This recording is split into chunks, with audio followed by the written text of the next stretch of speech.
ನಾವಿಲ್ಲಿ ಕೆನಡಾದಲ್ಲಿದ್ದೀವಿ, ಇದು ಮಿಸ್ ಆಗ್ತಾ ಇದೆ ಅದು ಮಿಸ್ ಆಗ್ತಾ ಇದೆ ಅಂತ ಹೇಳೋ ಹಾಗೆ ಇಲ್ಲ. ಯಕ್ಷಗಾನ ಎಲ್ಲ ಇಲ್ಲಿ ಬರಲ್ಲ ಅಂತ.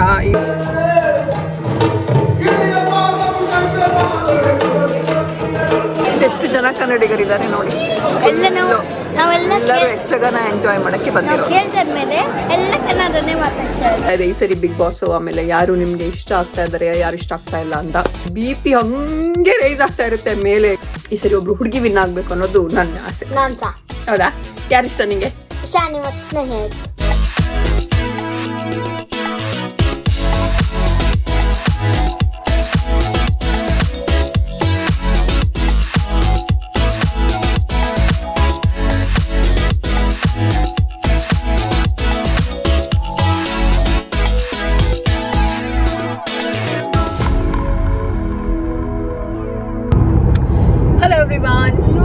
Good morning. ಹೇಗಿದ್ದಾರೆ ಎಲ್ಲರೂ? ನಾವು ಚೆನ್ನಾಗಿದ್ದೀವಿ. ಹೌದು, ನೀವು ಚೆನ್ನಾಗಿದ್ದೀರಾ ಅಂತ ಅನ್ಕೊಂತೀವಿ. ಇವತ್ತಿನ ಈ ವಿಡಿಯೋ ಮಾಡ್ತಾ ಇರುವಂತ ಒಂದು ಉದ್ದೇಶ ಅಂತ ಹೇಳಿದ್ರೆ, ನಾವ್ ಇವಾಗ ಒಂದ್ ಕಡೆ ಹೊರಟಿದೀವಿ. ಅದು ಎಲ್ಲಿಗೆ ಅಂತ ಹೇಳಿದ್ರೆ ಯಕ್ಷಗಾನ ನೋಡ್ಲಿಕ್ಕೆ. ನಮ್ಮ ಟೊರೊಂಟೊದಲ್ಲಿ ಯಕ್ಷಗಾನ ಆರ್ಗನೈಸ್ ಮಾಡಿದ್ದಾರೆ. ನಾವಿಲ್ಲಿ ಕೆನಡಾದಲ್ಲಿದ್ದೀವಿ, ಇದು ಮಿಸ್ ಆಗ್ತಾ ಇದೆ ಅದು ಮಿಸ್ ಆಗ್ತಾ ಇದೆ ಅಂತ ಹೇಳೋ ಹಾಗೆ ಇಲ್ಲ. ಯಕ್ಷಗಾನ ಎಲ್ಲ ಇಲ್ಲಿ ಬರಲ್ಲ ಅಂತ. ಇಲ್ಲಿ ಎಲ್ಲಾ ತರಹದ ಒಂದು ಏನು ಈ ತರದ ಕಲೆಗಳ ಪ್ರದರ್ಶನ ಆಗ್ತಾನೆ ಇರುತ್ತೆ. ಇದು ಎಸ್ಪೆಷಲಿ ಇವತ್ತು ಯಕ್ಷಮಿತ್ರ ಟೊರೊಂಟೊ ಕಡೆಯಿಂದ ಒಂದು ಭೀಷ್ಮ ವಿಜಯ ಅನ್ನುವಂತ ಒಂದು ಏನು ಯಕ್ಷಗಾನನ ಆರ್ಗನೈಸ್ ಮಾಡಿದ್ದಾರೆ. ಸೊ ನಾವು ಒಂದು ನೋಡ್ಕೊಂಡ್ ಬರೋಣ ಯಕ್ಷಗಾನ ಹಿಂಗೆ ಅಂತ. ನಾವು ಎನಿವೇಸ್ ನಮ್ಮ ಕರಾವಳಿಯ ಒಂದು ಕಲೆ ಇದು. ನಾವೆಲ್ಲ ಚಿಕ್ಕದಿಂದ ಅದನ್ನ ನೋಡಿ ಬೆಳೆದವರು. ಸೊ ಇವರು ಈಗ ಹೊಸದಾಗಿ ನೋಡ್ತಾ ಇರೋರು. ಸೊ ರೇಯಾಂಶ್ಗೂ ಒಂದು ತೋರ್ಸೋಣ ಹೇಗಿರುತ್ತೆ ಅಂತ. ಆ ಒಂದು ಯಕ್ಷಗಾನ ಆದ್ರೆ ಏನು, ಅದ್ರಲ್ಲಿ ಯಾವ ತರ ಸ್ಟೋರಿ ಲೈನ್ ಎಲ್ಲ ಮಾಡಿ ಎಷ್ಟು ಚೆನ್ನಾಗಿರುತ್ತೆ ಅದು ಅಂತ ತೋರ್ಸೋಣ ಅಂತ ಹೇಳ್ಬಿಟ್ಟು ಇವಾಗ ಹೊರಟಿದೀವಿ. ಇಲ್ಲಿ SVBF ಅಂತ ಏನು ನಮ್ಮ ಶೃಂಗೇರಿ ವಿದ್ಯಾಭಾರತಿ ಫೌಂಡೇಶನ್ ಅಲ್ಲಿ ನಡೀತಾ ಇರುವಂತ ಒಂದು ಪ್ರೋಗ್ರಾಮ್ ಇದು. ನಿಮ್ಗೂ ತೋರಿಸ್ತೀನಿ ಕೆನಡಾದಲ್ಲಿ ಯಕ್ಷಗಾನ ಹೇಗಾಯ್ತು. ಹೋಗೋಣ. ಏನ್ ಹೇಳು ರೇಯಾಂಶ್, ಯಕ್ಷಗಾನ ಅಂದ್ರೆ? ಗೊತ್ತಾಗುತ್ತೆ ಇವಾಗ. ಹೋಗಿ. ಎಸ್, ಅದು ಒಂದು ಫಾರ್ಮ್ ಆಫ್ ಡ್ಯಾನ್ಸೇ. ಅದನ್ನು ಕೂಡ ಚೆನ್ನಾಗಿರುತ್ತೆ. ನೋಡೋಣ ಇವತ್ತು ಹೋಗಿ. ಓಕೆನಾ?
ರೇಂಜ್ ಹೆಂಗಿದೆ?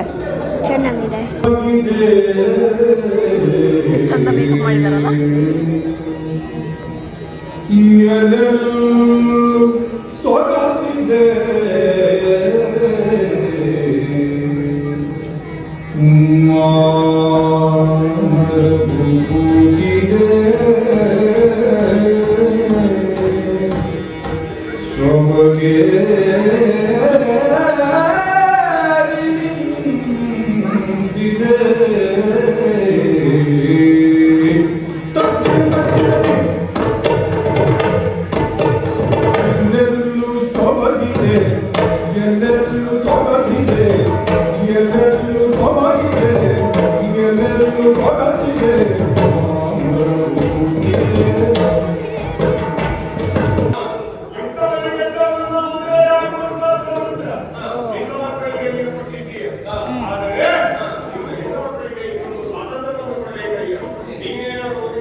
ಯಕ್ಷಗಾನ ಮುಗೀತು. ಇವಾಗ ಹೊಟ್ಟೆ ಪೂಜೆ ಆಗ್ತಾ ಇದೆ. ಎಷ್ಟು ಜನ ಕನ್ನಡಿಗರಿದ್ದಾರೆ ನೋಡಿ. ಎಲ್ಲರೂ ಯಕ್ಷಗಾನ ಎಂಜಾಯ್ ಮಾಡಕ್ಕೆ ಬಂದಿರೋ. ಅಫ್ಕೋರ್ಸ್ ಯಕ್ಷಗಾನ ಮತ್ತೆ ನೋಡೋದು ನಾವೇ ಅಲ್ವಾ, ಕರ್ನಾಟಕದವ್ರು ನೋಡೋದಲ್ವಾ. ಸೊ ಆಯಿತು ಯಕ್ಷಗಾನ. ಇದು ನಾನು ಈ ಟೆಂಪಲ್ ಬಗ್ಗೆ ನಾನು ವಿಡಿಯೋ ಮಾಡಿದ್ದೆ, SVBF temple, Sringeri Sharadamba temple ಬಗ್ಗೆ. ಅದೇ ಟೆಂಪಲಲ್ಲಿ ಇವತ್ತು ಯಕ್ಷಗಾನ ಆಯ್ತಿತ್ತು. ತುಂಬ ಚೆನ್ನಾಗಾಯಿತು, ತುಂಬ ಜನ ಇದ್ದರು, ಎಲ್ಲರಿಗೂ ಖುಷಿ ಆಯಿತು, ಎಂಜಾಯ್ ಮಾಡಿದ್ರು ಎಲ್ಲರೂ. ಅವನಿಗೊಂದು ಸ್ವಲ್ಪ ಬೋರ್ ಆಯ್ತಂತೆ, ಬಿಕಾಸ್ ಅರ್ಥ ಆಗ್ತಾ ಇರಲಿಲ್ಲ ಅವನಿಗೆ. ಸೊ ಆಬ್ವಿಯಸ್ಲಿ ಅದು ಸ್ವಲ್ಪ ಅರ್ಥ ಮಾಡ್ಕೊಳ್ಳೋಕ್ಕೆ ಕಷ್ಟ ಮಕ್ಕಳಿಗೆ. ಸೊ ನಮಗಂತೂ ಖುಷಿ ಆಯಿತು ಬಂದಿದ್ದು. ಯಕ್ಷಗಾನ ಆ ಸೌಂಡ್ ಕೇಳಿ, ಆ ಒಂದು ಭಾಗವತಿಕೆ ಎಲ್ಲ ಕೇಳಿ ತುಂಬ ವರ್ಷ ಆಗಿತ್ತು. ಸೊ ಒಂದು ಫ್ರೆಶ್ನೆಸ್ ಸಿಕ್ತು, ತುಂಬ ಖುಷಿ ಆಯಿತು ನಮಗಂತೂ. ಇವ್ರಿಗೇನಾಯ್ತು? ಸೊ ನಾವು ಒಂದು ಒಳ್ಳೆ ಯಕ್ಷಗಾನ ಎಂಜಾಯ್ ಮಾಡಿಕೊಂಡು ಮನೆ ರೀಚ್ ಆದ್ವಿ. ಇನ್ನೇನು ಮಲಗೋದು. ಅದರಲ್ಲೂ ಇನ್ನೊಂದು ಏನಂತ ಹೇಳಿದ್ರೆ, ಇವತ್ತು ನಮಗೆ 1 hour ಜಾಸ್ತಿ ನಿದ್ದೆ ಸಿಗುತ್ತೆ. ಯಾಕಂತ ಹೇಳಿದ್ರೆ ಇವಾಗ ಡೇ ಲೈಟ್ ಸೇವಿಂಗ್ ಟೈಮ್ ಅಂತ ಅದೇನೋ ಇದೆ, ಅದು ಎಂಡ್ ಆಗ್ತಾ ಇದೆ, ಶುರು ಆಗ್ತಾ ಇದೆ, ಗೊತ್ತಿಲ್ಲ, ಸ್ವಲ್ಪ ಕನ್ಫ್ಯೂಷನ್ ಇದೆ. Okay, so day light saving end ಆಗ್ತಾ ಇದೆ. ಸೊ ಹಾಗಾಗಿ ಇವತ್ತು ನಮಗೆ 1 hour ಜಾಸ್ತಿ ನಿದ್ದೆ ಸಿಗುತ್ತೆ. ಅಂದರೆ 2 o'clock ಹಂಗೆ ಚೇಂಜ್ ಆಗುತ್ತೆ ಟೈಮು. ಅದೇನಾಗುತ್ತೆ ಅಂದರೆ 2 o'clock ಕ್ಲಾಕ್ ಆಗ್ತಿದ್ದಂಗೆ ಇಮಿಡಿಯೇಟ್ ಮತ್ತೆ ಅದು 1 o'clock ಹೋಗುತ್ತೆ. ಸೊ ಹಾಗಾಗಿ ನಮಗೆ ಇವತ್ತೊಂದಿನ 1 hour ಜಾಸ್ತಿ ನಿದ್ದೆ ಸಿಗುತ್ತೆ. ಸೊ ಇವತ್ತು ಎಷ್ಟೇ ಟಯರ್ಡ್ ಆಗಿದ್ರು ತೊಂದರೆ ಇಲ್ಲ, ಆರಾಮಾಗಿ ಒಂದು ಎಕ್ಸ್ಟ್ರಾ ಅವರ್ ನಿದ್ದೆ ಮಾಡ್ಬೋದು ಅನ್ನೋ ಖುಷಿ ಇವತ್ತು, ಅಲ್ಲ ರೇಂಜ್? ರೇಂಜ್ಗೆ ಅಷ್ಟೇ. ಆಮೇಲೆ ಇವಾಗ ನಾವು ಬಿಗ್ ಬಾಸ್ ನೋಡಿ ಮಲ್ಕೊಳ್ಳೋದಪ್ಪ. ಅಂಡ್ ಇನ್ನೊಂದು ವಿಷಯ ನಿಮ್ಮ ಹತ್ರ ಎಲ್ಲ ನಾನು ಮಾತಾಡ್ಬೇಕು ಅಂತ ಅನ್ಕೊಂಡಿದ್ದು ಬಿಗ್ ಬಾಸ್ ಬಗ್ಗೆ. ಏನೋ ಹೇಳ್ಬೇಕಂತ ಅನ್ಕೊಂಡಿದ್ದಲ್ಲ ಅಂತ ಅನ್ನಿಸ್ತು, ಇವಾಗ ನೆನಪಾಯ್ತು ಬಿಗ್ ಬಾಸ್ ಬಗ್ಗೆ. ಎಲ್ಲರೂ ನೋಡ್ತಾ ಇದ್ದೀರಾ ಅಂತ ಅನ್ಕೊಂತೀನಿ. ಆಬ್ವಿಯಸ್ಲಿ ಎಲ್ಲರಿಗೆ ಇಷ್ಟ ಇರಲ್ಲ, ಕೆಲವರು ಇಷ್ಟ ಇರೋರು ನೋಡ್ತಾರೆ, ನನ್ನಂಥವ್ರು. ನನಗಂತೂ ತುಂಬ ಇಷ್ಟ ಬಿಗ್ ಬಾಸು. ಎಲ್ಲ ಸೀಸನು ಎಣ್ಣೆ ಬಿಟ್ಕೊಂಡು ನೋಡಿದ್ದೀನಿ ಕಣ್ಣಿಗೆ. ಸೊ ಈ ಸರಿದು ನಿಮ್ಮ ಕಮೆಂಟ್ ಸೆಕ್ಷನಲ್ಲಿ ಹೇಳಿ ನಿಮ್ಗೆ ಏನು ಅನಿಸ್ತಾ ಇದೆ ಈ ಸರಿ ಬಿಗ್ ಬಾಸು. ಆಮೇಲೆ ಯಾರು ನಿಮಗೆ ಇಷ್ಟ ಆಗ್ತಾ ಇದ್ದಾರೆ, ಯಾರು ಇಷ್ಟ ಆಗ್ತಾ ಇಲ್ಲ ಅಂತ. ಮೆಜಾರಿಟಿ ಒಪಿನಿಯನ್ ನನಗೆ ಗೊತ್ತಿದೆ. ಮೇ ಬಿ ನನಗಿರೋ ಒಪಿನಿಯನ್ನೇ ನಿಮಗೂ ಇರ್ಬೋದು ಅಥವಾ ಇಲ್ಲದೇನೂ ಇರ್ಬೋದು. ನನಗಂತೂ ಈ ಸರಿದ್ದು, ಎಸ್ಪೆಷಲಿ ಈ ಸರಿ ಆಗ್ತಾ ಇರೋ ಈ ಬಿಗ್ ಬಾಸು, ನನಗೆ ಬಿಗ್ ಬಾಸ್ ಅಲ್ಲ, ಬಿಗ್ ಬಾಸಲ್ಲಿರೋ ಕಂಟೆಸ್ಟೆಂಟ್ಸ್ ಎಸ್ಪೆಷಲಿ ತುಂಬಾ ನೆಗೆಟಿವ್ ಅಂತ ಅನಿಸ್ತಾ ಇದ್ದಾರೆ. ಅದರಲ್ಲೂ ಕೆಲವರಂತೂ ಬಿಗ್ ಬಾಸ್ ನೋಡ್ತಾ ಇರ್ಬೇಕಾದ್ರೆ ಹೆಂಗಾಗುತ್ತೆ ಅಂದರೆ, ನನಗೆ ಒಳಗಡೆಯಿಂದ ಬ್ಲಡ್ ಬಾಯ್ಲ್ ಆಗ್ತಾ ಇರುತ್ತೆ, BP ಹಂಗೆ ರೈಸ್ ಆಗ್ತಾ ಇರುತ್ತೆ ಮೇಲೆ. ಯಾಕಂದರೆ ಅಷ್ಟು ಇರಿಟೇಟಿಂಗ್ ಅನಿಸುತ್ತೆ ಸಮ್ಟೈಮ್ಸ್. ಕೆಲವೊಂದು ವಿಷಯದಲ್ಲೆಲ್ಲ ಕೆಲವೊಂದು ಕಂಟೆಸ್ಟೆಂಟ್ಸ್ ಇದ್ದಾರೆ, ಎಷ್ಟು ಇನ್ಫ್ಲೂಯೆನ್ಸ್ ಆಗ್ತಾ ಇದ್ದಾರೆ ಒಬ್ಬ ಕಂಟೆಸ್ಟೆಂಟಿಂದ ಅಂದರೆ ಅದು ಅವ್ರಿಗೆ ರಿಯಲೈಸೇ ಆಗ್ತಾ ಇಲ್ಲ. ಅದು ಎಷ್ಟು ಸುದೀಪ್ ಸರ್ ಎಷ್ಟು ಚೆನ್ನಾಗಿ ಹೇಳ್ತಾರೆ, ಎವ್ರಿ ವೀಕ್ ಬಂದು ಬಿಡಿಸಿ ಅಂದರೆ ಬಿಡಿಸಿ ಹೇಳಲ್ಲ ಅವರು, ಎಲ್ಲ ಒಂದು ಇದರಲ್ಲಿ ಅವ್ರಿಗೆ ಅರ್ಥ ಆಗೋ ಥರ ಮುಟ್ಟೋ ಥರ ಹೇಳ್ತಾರೆ. ಆದರೂ ಇನ್ನೂ ಕೆಲವರಿಗೆ ಅರ್ಥನೇ ಆಗೋದಿಲ್ಲ. ವೀಕೆಂಡಲ್ಲಿ ಎಲ್ಲ ಅರ್ಥ ಆಯಿತು, ಹಿಂಗಿರ್ತೀವಿ ಅಂತ ಹೇಳ್ತಾರೆ. ಮತ್ತೆ ವೀಕ್ ಡೇ ಬಂದಿದ ತಕ್ಷಣ ಅದೇ ಒಬ್ಬರಿಂದ ಇನ್ಫ್ಲೂಯೆನ್ಸ್ ಆಗೋದು, ಅವರಿಂದನೇ ಹಿಂದೆ ಹೋಗೋದು, ಅವ್ರ ಬಗ್ಗೆನೇ. ಆಮೇಲೆ ಗುಂಪು ಕಟ್ಕೊಳ್ಳೋದು. ಗುಂಪಂತೂ ಇವಾಗ ತುಂಬ ಚೆನ್ನಾಗಾಗಿದೆ, 2 ಅವ್ರು ಹೇಳ್ದಂಗೆ ವೀಕೆಂಡಲ್ಲಿ. ಸೊ ಅದ್ರ ಪ್ರಕಾರನೇ ಒಂದು ಗುಂಪು ಮಾಡೋದು, ಅವ್ರು ಇನ್ನೊಬ್ರ ಬಗ್ಗೆ ಕೂತ್ಕೊಂಡು ಮಾತಾಡೋದು. ಅದರಲ್ಲೂ ಒಂದು ಗ್ರೂಪ್ ಅಂತೂ ಎಸ್ಪೆಷಲಿ ಬರೀ ಕೆಲವೊಂದು ಕಂಟೆಸ್ಟೆಂಟ್ಗಳ ಬಗ್ಗೆ ಮಾತ್ರ ಮಾತಾಡೋದು. ಸೀರಿಯಸ್ಲಿ ಎಷ್ಟು ಇರಿಟೇಟಿಂಗ್ ಅನಿಸುತ್ತೆ ಅಂದರೆ, ಅವ್ರು ಹೇಳ್ಕೊಟ್ಟಂಗೆ ಒಬ್ಬ ಫೈನಲಿಸ್ಟನ್ನೇ ಇವರೇ ರೆಡಿ ಮಾಡಿಬಿಟ್ಟಿದ್ದಾರೆ. ಎಪಿಸೋಡ್ ಆ್ಯಕ್ಚುಲಿ ಚೆನ್ನಾಗಿತ್ತು ಬಿಗ್ ಬಾಸ್ದು. ಅದನ್ನು ಇವಾಗ ಇನ್ನೊಂದ್ಸರಿ ನೋಡ್ಬೇಕು. ನಾನು ಕೂತ್ಕೊಂಡು ಕರೆಕ್ಟಾಗಿ ನೋಡೋಕ್ಕಾಗಿರಲಿಲ್ಲ ಬೆಳಗ್ಗೆ. ಸುದೀಪ್ ಸರ್ ಕರೆಕ್ಟಾಗಿ ಕೊಟ್ಟಿದ್ದಾರೆ ಇವತ್ತು ಎಲ್ಲರಿಗೂ. ತುಂಬ ಚೆನ್ನಾಗಿತ್ತು. ಆ್ಯಂಡ್ ಅದರಲ್ಲೂ ಅವ್ರಿಗೆ ಬಂದಿರೋ ಒಂದೊಂದು ಗಿಫ್ಟ್ಗಳು ತುಂಬಾ ಚೆನ್ನಾಗಿತ್ತು. ಅದು ಹೋದ ವಾರದ್ದು ಎಪಿಸೋಡಲ್ಲಿ ಚಮಚ ಆಗಿರ್ಬೋದು, ಉಪ್ಪಿನಕಾಯಿ ಆಗಿರ್ಬೋದು, ಆನೆದು ಈ ಸರಿ ಏನಂತ ಗೊತ್ತಾಯಿತು. ಎನಿವೇಸ್ ಇದೆಲ್ಲ ನನ್ನ ಒಪಿನಿಯನ್. ನಿಮ್ಮದು ಒಪಿನಿಯನ್ ಬೇರೆನೇ ಇರ್ಬೋದು, ಅವ್ರ ಬಗ್ಗೆ ಒಳ್ಳೆ ಒಪಿನಿಯನ್ ಇರ್ಬೋದು. ಒಬ್ಬಿಯಸ್ಲಿ ಅವರೆಲ್ಲ ಒಳ್ಳೆಯವರೇ ಇರ್ತಾರೆ. ಆ ಮನೆ ಒಳಗಡೆ ಹೋಗಿದ ತಕ್ಷಣ ಅದು ಏನಾಗಿದೆಯೋ ಗೊತ್ತಿಲ್ಲ, ಒಬ್ಬೊಬ್ರು ಒಂದೊಂಥರ ಆಡ್ತಾ ಇದ್ದಾರೆ. ಬಟ್ ನನಗಿನ್ನೂ ಯಾರು ನನ್ನ ಫೇವ್ರೆಟ್ ಕಂಟೆಸ್ಟೆಂಟ್ಸ್ ಅಂತ ಆಗಿಲ್ಲ. ಬಟ್ ಒಂದೊಂದು ಕಡೆ ಸಾಫ್ಟ್ ಕಾರ್ನರ್ ಅಂತೂ ಇದೆ. ಒಂದು ಸ್ವಲ್ಪ ಇವರು ಓಕೆ, ಇವ್ರ ಮೇಲೆ ಒಂದು ಸ್ವಲ್ಪ ಸಾಫ್ಟ್ ಕಾರ್ನರ್ ಇದೆ. ಓಕೆ, ಇವ್ರು ಒಂದು ಸ್ವಲ್ಪ ಓಕೆ ಇದ್ದಾರೆ, ಇವ್ರು ವಿನ್ ಆಗ್ಬೋದು ಅನ್ನೋದು. ಎಸ್ಪೆಷಲಿ ಹುಡುಗಿರು ನನಗೆ ಈ ಸರಿ ಅನಿಸ್ತಾ ಇದ್ದಾರೆ ಹುಡುಗರಿಗಿಂತಾನು. ಸೊ ಈ ಸರಿ ಒಬ್ರು ಹುಡುಗಿ ವಿನ್ ಆಗಬೇಕು ಅನ್ನೋದು ನನ್ನ ಆಸೆ. ಹೌದಾ? ಯಾರಿಷ್ಟ ನಿಂಗೆ?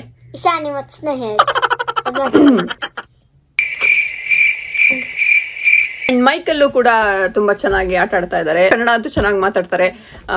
ಅಲ್ಲಿರೋರೇ ಎಷ್ಟೊಂದು ನಮ್ಮ ಕನ್ನಡದ ಕಂಟೆಸ್ಟೆಂಟ್ಸೇ ಅವಾಗವಾಗ ಇಂಗ್ಲಿಷ್ ತುಂಬಾ ಯೂಸ್ ಮಾಡ್ತಾರೆ. ಬಟ್ ಮೈಕಲ್ ಅವರು ತುಂಬ ಚೆನ್ನಾಗಿ ಯೋಚನೆ ಮಾಡಿ ಕನ್ನಡನೇ ಮಾತಾಡಬೇಕು ಅಂತ ಚೆನ್ನಾಗಿ ಮಾತಾಡ್ತಾರೆ. ಈವನ್ ಇಶಾನಿನೂ ಅಷ್ಟೇ, ಶೀಸ್ ಟ್ರೈ ಮಾಡ್ತಾ ಇದ್ದಾರೆ.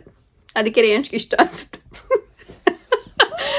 ಅವ್ರು ಕನ್ನಡ ಮಾತಾಡಕ್ಕೆ ಟ್ರೈ ಮಾಡ್ತಾ ಇದ್ದಾರೆ ಅಂತ ನಿಂಗೆ ಇಷ್ಟನಾ?